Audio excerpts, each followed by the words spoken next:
Alright guys, welcome back to my channel Kita United. Hari ni kita nak bincang mengenai Donny van de Beek. Apa dah jadi dengan dia dan apa langkah dan ataupun masa depan dia dekat United selepas ini. So, baru-baru ni kita dapat tahu yang AC Milan berminat nak dapatkan Donny van de Beek. Nilai yang ditawarkan adalah sekitar 20 juta euro, tak silap. 20 juta euro untuk dapatkan Donny van de Beek. Dan kemungkinan Donny van de Beek berminat untuk berpindah kerana dia nak mendapatkan minit permainan yang dia gagal untuk dapatkan dekat Man United. AC Milan berminat nak dapatkan dia. Tapi isu dia, kenapa dia tak menjadi dekat Man United? Dia sebelum itu dibeli oleh manager Ole Gunnar Solskjaer, dibeli daripada Ajax dengan bernilai 35 juta pound. Waktu tu sebelum dia menyertai Man United, performance dia bersama dengan Ajax adalah sangat baik, dan itu menyebabkan Ole berminat untuk dapatkan dia. Dan apabila dia berpindah masuk ke Man United, kenapa tak jadi? Jadi hari ni kita bincang kenapa dia tak menjadi.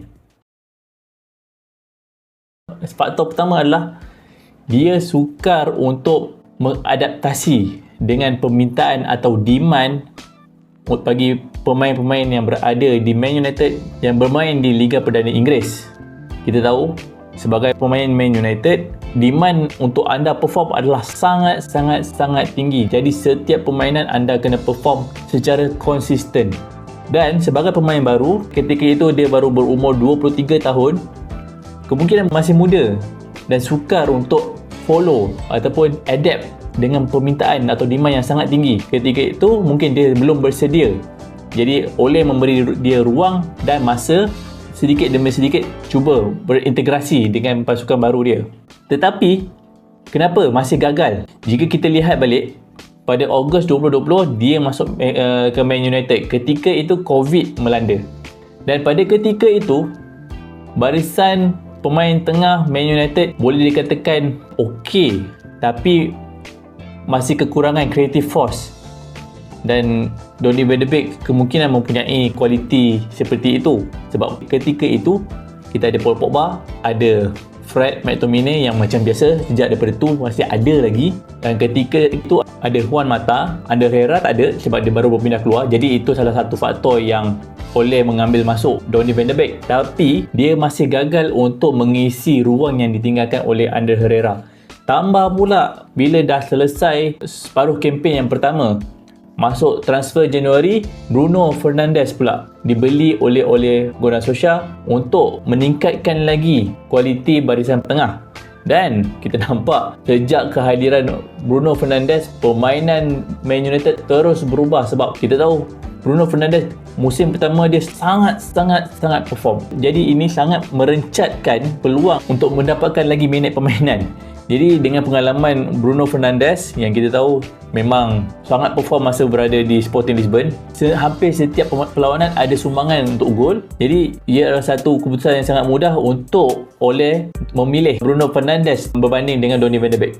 Selesai kempen 2020-2021. Kempen 21-22 pula, Donny van de Beek masih lagi gagal untuk memecah masuk ke barisan pertengahan yang masih dikuasai oleh Pogba, Bruno Fernandes dan juga Fred McTominay. Dan 21-22 pula kehadiran Cristiano Ronaldo yang kadang-kadang berada di sebelah kiri, sebelah kanan ataupun sebagai penyerang. Jadi bila Ronaldo berada di dalam skuad utama, barisan sayap dah dipenuhi oleh Marcus Rashford dan juga Jadon Sancho, dan juga tak ada ruang. Memang tak ada ruang untuk Donny van de Beek memberi sumbangan ataupun cuba memecah masuk. Dan pada tahun 21-22 saja dia langsung tak dapat memulakan ataupun menjadi first 11 kepada skuad Man United.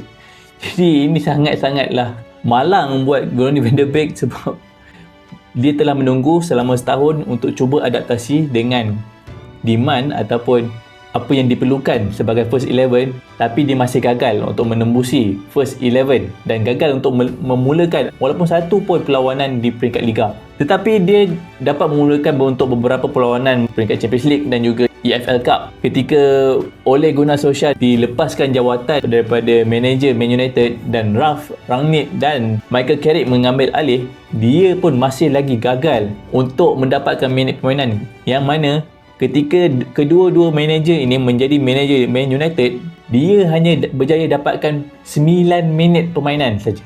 9 minit masa permainan sahaja sebagai pemain Man United. Jadi dekat mana yang salah ni? Adakah dia memang actually sebenarnya gagal untuk memberikan impak sewaktu training, ataupun ketika dia dibasuhkan sebagai pemain gantian, dia juga gagal untuk memberikan ataupun menunjukkan potensi sebenar dia. Jadi itu antara jadi faktor kenapa dia tak dipilih ataupun gagal untuk meneruskan kerjaya dia sebagai pemain Man United.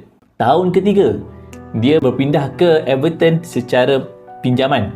Pada mulanya, dia berjaya memulakan 5 daripada 6 perlawanan pertama dia di Everton.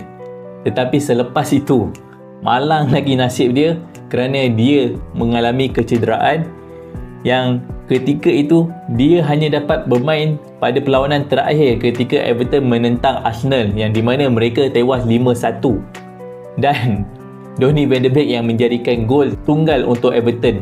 Dan pada tahun 22-23, dia masih gagal untuk menembusi first 11 Man United. Dan pada Januari 2023, dia mengalami kecederaan lutut yang sangat parah yang menyebabkan dia haruslah melalui beberapa fasa pembedahan lutut, yang menyebabkan dia tidak bermain sehingga musim berakhir. Actually sebenarnya Donny van de Beek sebenarnya dia pemain yang bagus sebenarnya. Kalau ikutkan, dia adalah pemain yang bagus, tapi kemungkinan dia gagal untuk mengadaptasi dengan permintaan ataupun demand yang diperlukan sebagai pemain Man United, dan juga keadaan permainan yang lebih fizikal di Liga Perdana Inggeris berbanding dengan Liga Belanda. Yang kedua, mungkin dia tidak mempunyai that mentality yang lebih kuat untuk bersaing dengan pemain-pemain yang status yang lebih besar seperti Bruno Fernandes, Paul Pogba, Cristiano Ronaldo dan beberapa pemain-pemain lagi. Dan kecederaan dia sepanjang berada di situ juga menjadi faktor untuk dia tidak bermain di Man United. Dan kali ini ada ura-ura untuk dia dilepaskan. Aku sebagai peminat Man United pun berharap dia dapat kembalikan dia punya potensi sebenar yang ditunjukkan semasa dia berada di Ajax di tempat lain, sebab kemungkinan besar Man United bukan tempat dia. So, itulah dia antara faktor-faktor yang mungkin menyebabkan Donny van de Beek gagal untuk berada di Man United dan memberikan impact yang sepatutnya. So, sekiranya korang suka dengan video kali ini, pastikan korang tekan butang like, share dan subscribe. Dan sekiranya korang ada apa-apa idea ataupun komen, boleh komen dekat bawah. So, Assalamualaikum warahmatullahi wabarakatuh. Bye-bye.